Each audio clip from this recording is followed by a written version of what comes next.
Un joven lingüista llega a un pequeño pueblo con la intención de documentar una lengua en peligro de extinción, el sicril. Solo quedan 3 hablantes vivos, pero hay un problema. 2 de ellos no se han dirigido la palabra en más de 50 años. Su enemistad guarda un pasado doloroso que nadie se atreve a mencionar. En medio de esta historia emerge una leyenda, la del origen del sicril. Se dice que una mujer pájaro se enamoró del primer hombre que caminó sobre la tierra. Como no hablaban el mismo idioma, ella decidió enseñarle su lengua, el sicril, idioma de todos los seres de la jungla. Así nacieron los primeros sicriles, capaces de hablar con los animales y entre ellos. El joven cree que salvar la lengua es cuestión de tiempo y voluntad, pero no imagina que al intentar reconciliar a esos 2 hombres abrirá viejas heridas y que quizá algunas lenguas, como los amores, están destinadas a morir con sus hablantes.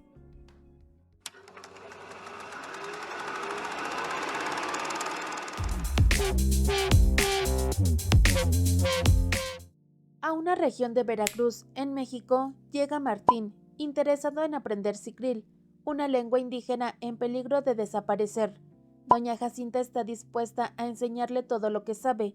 Isauro también se muestra entusiasmado por compartir sus conocimientos, pero con una única condición, que no lo pongan junto a Evaristo, el tercer hablante de sicril, el más frío de todos y quien no está interesado en hablar con Martín, mucho menos con Isauro. Según Jacinta, Isauro y Evaristo llevan más de 50 años peleados. La versión oficial dice que ambos se enamoraron de la misma mujer, y la rivalidad los llevó hasta los golpes, al punto de que Evaristo casi le quita la vida a Isauro. Lo que sí es cierto es que lo corrió del pueblo. Una noche, tras el sonido de un tren, la agitación de los animales y una tranquila lluvia, doña Jacinta fallece. Pese al dolor, su hija acepta con resignación el destino de su madre. Era algo que ya se veía venir. Además, está tranquila porque cree que Jacinta ahora está en un lugar mejor. Ella le explica a Martín que, cuando un sicril fallece, los demás espíritus lo van a buscar para llevarlo a una cueva llamada El Encanto, donde tendrán una fiesta eterna. A El Encanto solo pueden entrar los sicriles. La hija de Jacinta llama a su madre, pero no hay señal de que ella haya escuchado. Ha de estar borracha. Martín intenta hablar con Evaristo para explicarle que ahora él e Isauro son los únicos hablantes de sicril y necesita su ayuda para preservar la lengua, pero le cierran la puerta en la cara, literalmente. Evaristo sigue sin estar interesado.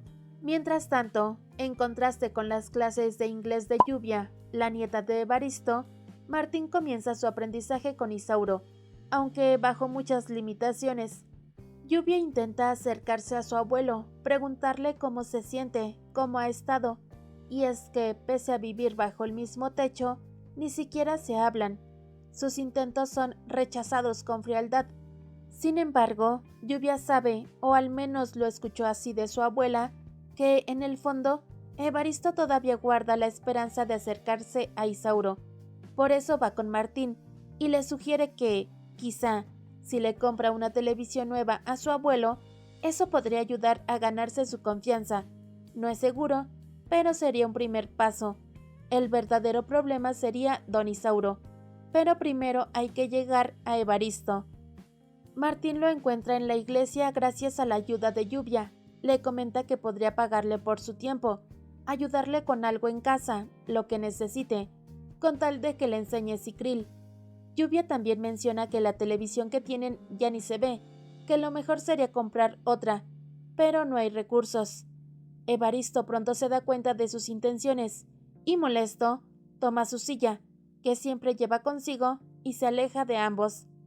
Entre las palabras que Martín logra decirle, le pregunta si no le gustaría saber cómo está Isauro, si no querría limar asperezas, recuperar la amistad. Pero lo cierto es que, aunque no lo admita, Evaristo ha estado pendiente de Isauro desde la distancia. Finalmente acepta la televisión, pero le pone una condición a Martín, que no le ponga un dedo encima a su nieta. Pero eso es inevitable. Con silla en mano, Martín y Evaristo llegan a casa de Isauro. quien no tiene idea de la visita. Y así, después de tantos años de distancia, de peleas y rencores, pueden mirarse de nuevo a los ojos. En la mirada de Isauro hay un anhelo inconcluso. Le habla a Evaristo, pero este lo evade, lo empuja y se aleja. Isauro se muestra humillado y, sobre todo, herido. Martín no entiende del todo el motivo de la pelea. Se supone que ambos estaban enamorados de la misma mujer, la abuela de Lluvia, pero si ella se casó con Evaristo y nunca mostró interés por Isauro, ¿por qué tanto rencor? ¿Fue Isauro acaso quien quiso impedir la boda? ¿O la abuela fue infiel? Ante cada pregunta, Lluvia se molesta, pero Martín insiste. Si realmente quiere que Isauro y Evaristo se reconcilien, debe decirle la verdad. Y entonces ella le cuenta. Isauro y Evaristo fueron siempre los mejores amigos. Isauro iba con frecuencia a la iglesia para aprender español, pero Evaristo los sacaba de ahí para escaparse juntos a la playa. Fue allí donde conocieron a María, y los tres se hicieron muy buenos amigos.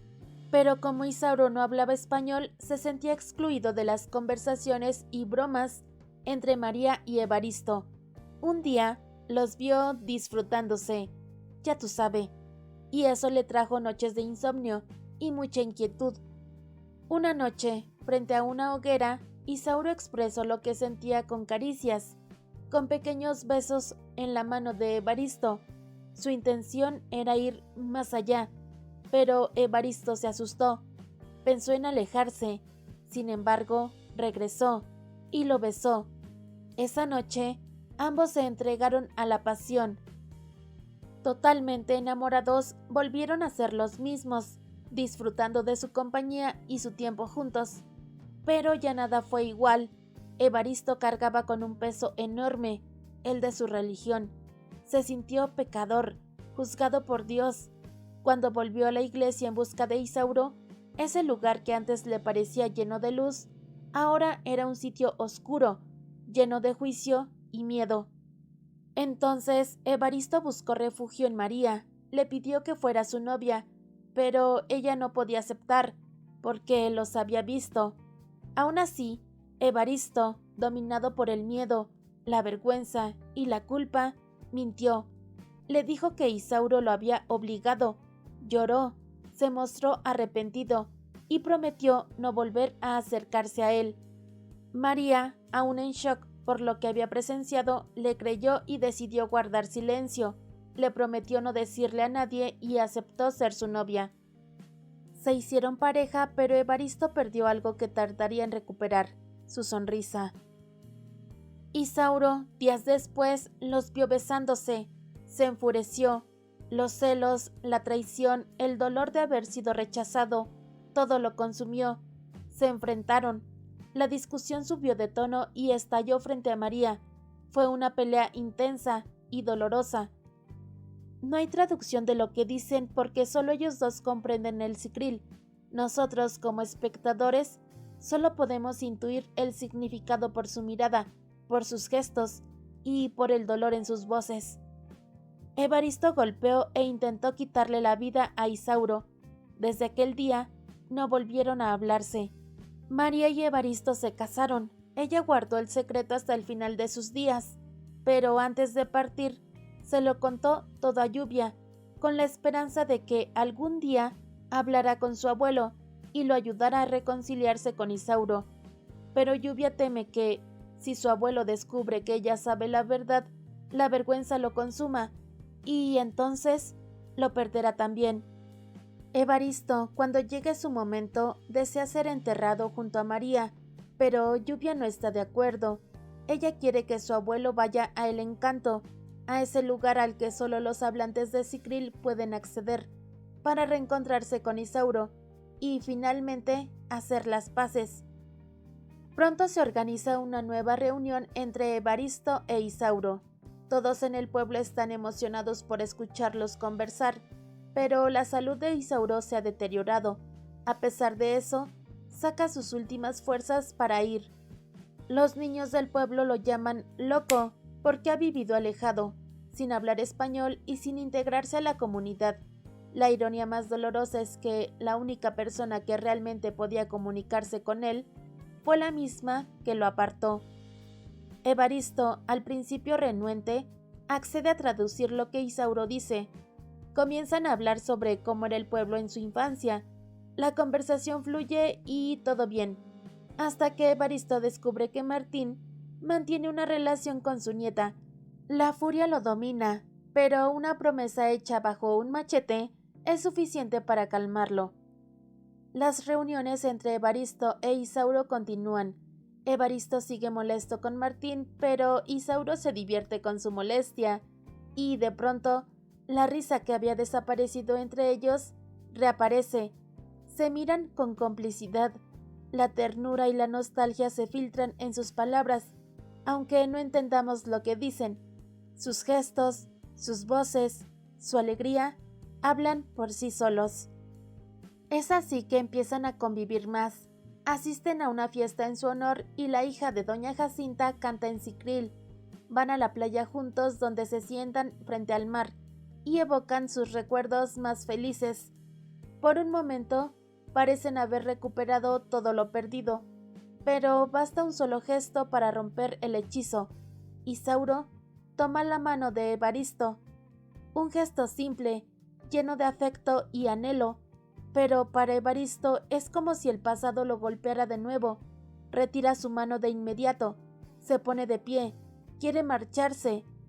Isauro, desesperado por no perderlo otra vez, va tras él, pero Evaristo lo empuja y lo golpea con esa vieja silla que carga a todos lados. Entonces, Isauro, en un acto de dolor profundo, toma las fotografías de María, las observa por última vez y las quema. El fuego consume las imágenes, pero también libera lo que llevaba dentro: la frustración, la humillación, el rechazo, el silencio. Lluvia está muy molesta con Martín, con Isauro, con todos. Martín intenta justificarse. Dice que Isauro siente celos de María y que ahora es la única venganza que puede obtener. Lo que le queda es herir a Evaristo.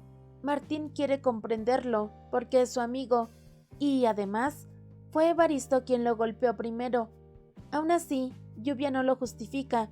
Le recuerda que antes de que él llegara, todos estaban bien, como si su presencia hubiera sido el catalizador de viejas heridas que nunca terminaron de sanar. Pero el más furioso de todos es Evaristo.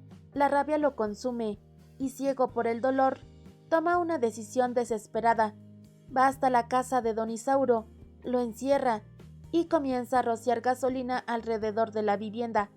Isauro, al darse cuenta de lo que sucede, se desespera, ruega, llora, suplica desde adentro.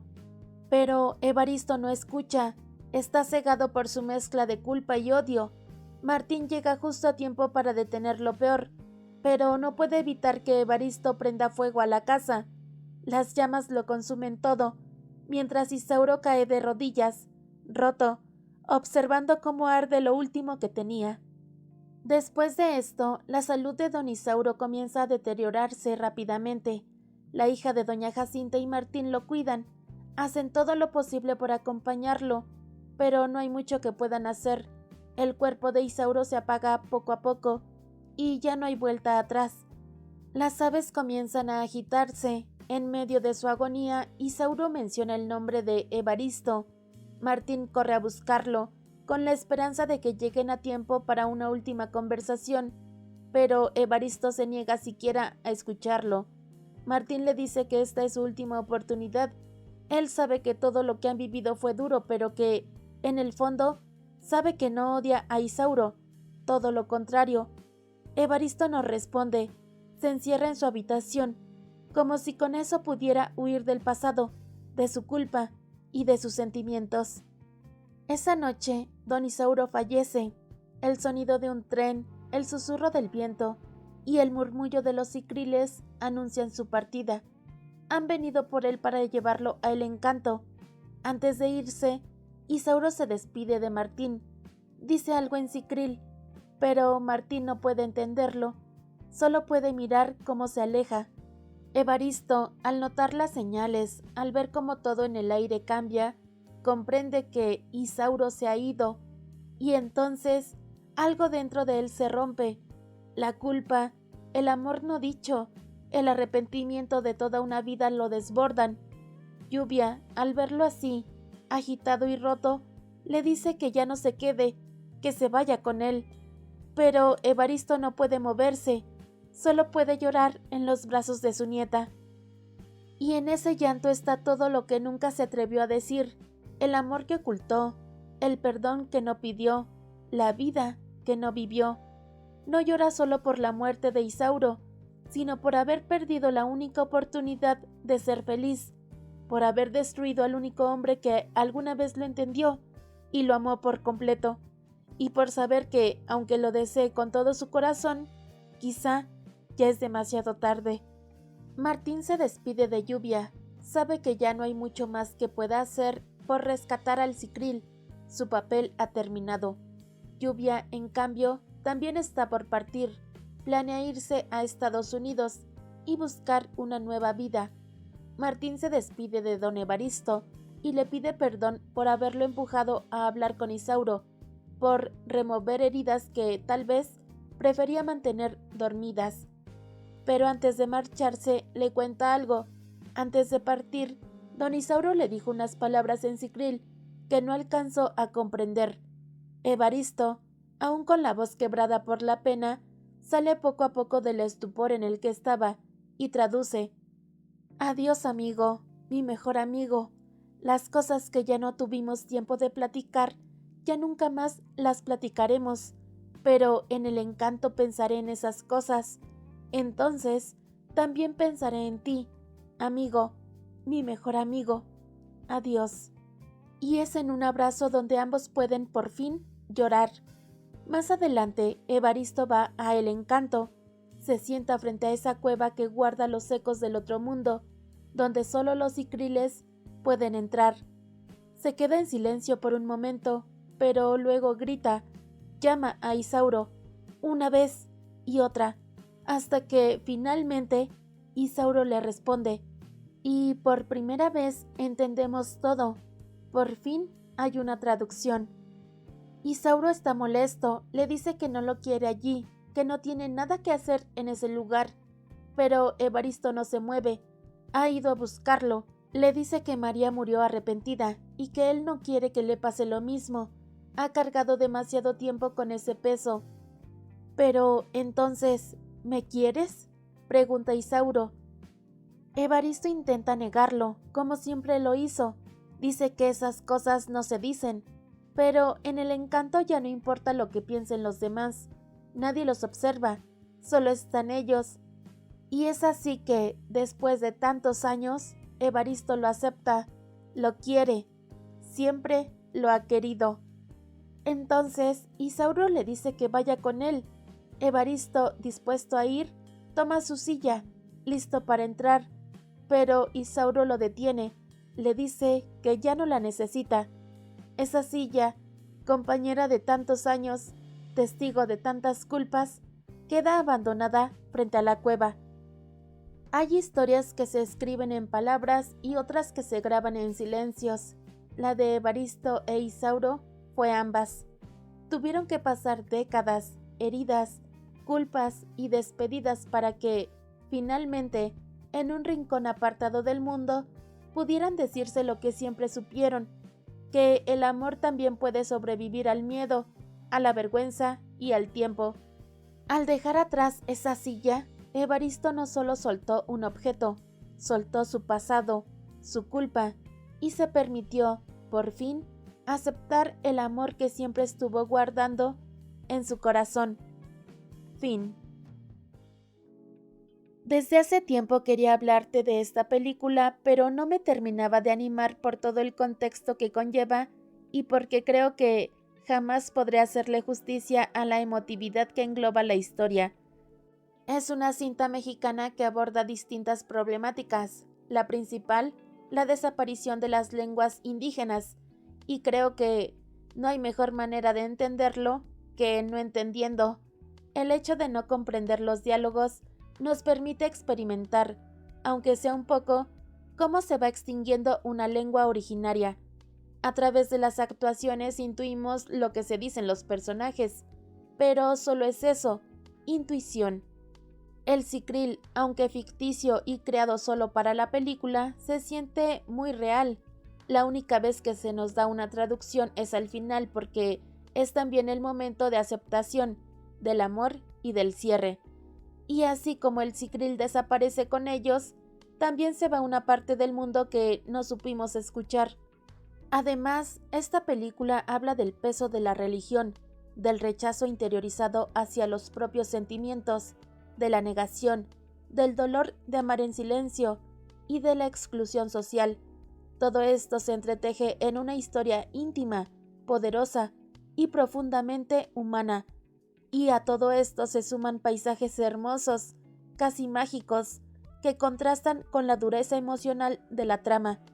Es, sin duda, una joya del cine mexicano y mi favorita. Tenía que hablar de ella sí o sí.